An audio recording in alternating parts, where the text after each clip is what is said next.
Okay, good everybody. We're looking at page 354 and oops, not down there. 354, and we're looking at lesson 6-2.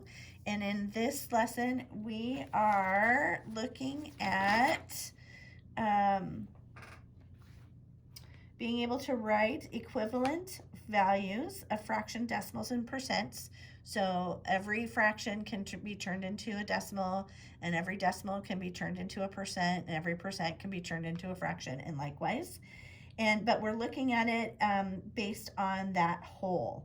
So we're also going to look at writing fractions as decimals and percents when the denominator of the fraction is not 100. So we're going to take that up a little bit of a notch.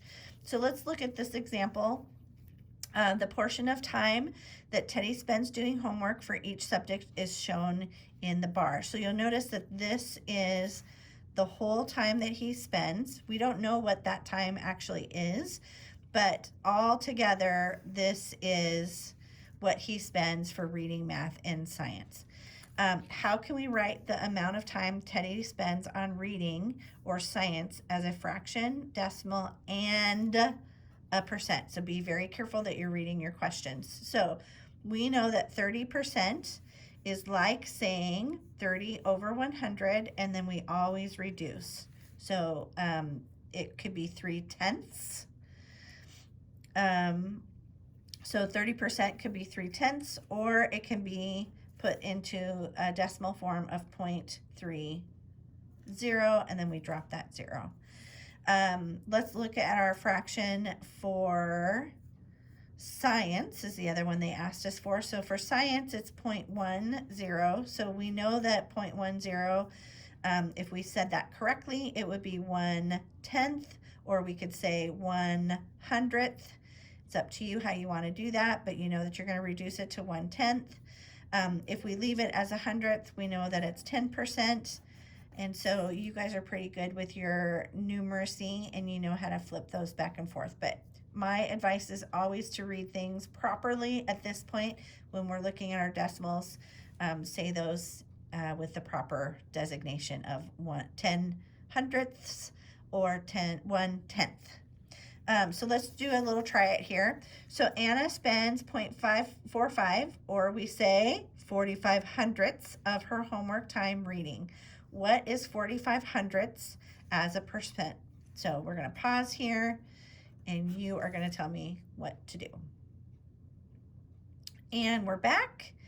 So in your, you'll have to explain, but you had to give me an answer as well. So if we said this correctly, 45/100ths, we know that we can write that as a percent, as a fraction, and that sounds exactly like 45%. Some of you can just look at that and say, oh, that's 45%, because it's nice and neat. Okay, so we're going to skip this one. Don't worry about it, but let's go on to the next page. On page 355, let's look at example number 2. Teddy spends 3/5 of his homework time on math problems.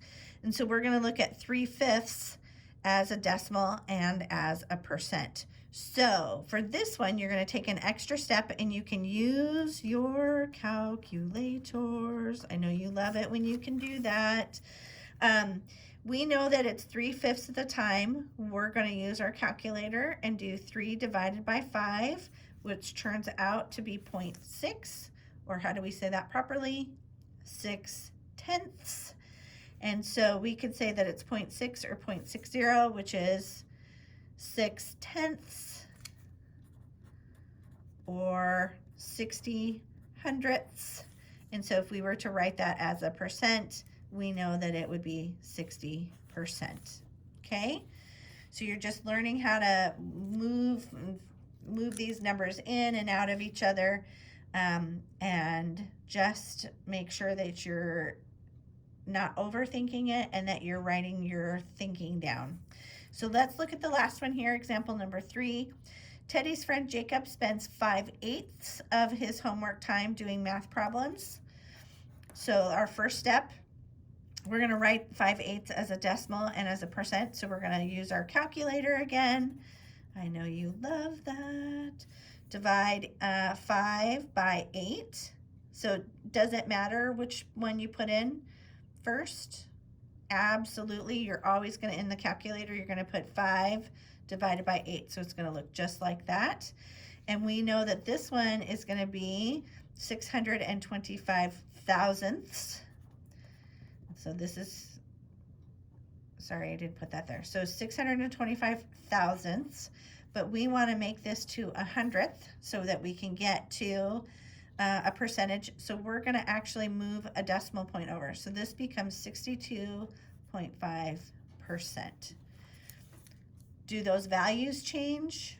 No, they're still equal with each other. We just know that we're getting more precise with a half of a percent point, okay? So let's try it. This is your last one for this lesson. Isabel spends 3/8 of her homework time on reading. What is 3/8 as a decimal and as a percent? So you put it in and explain to me.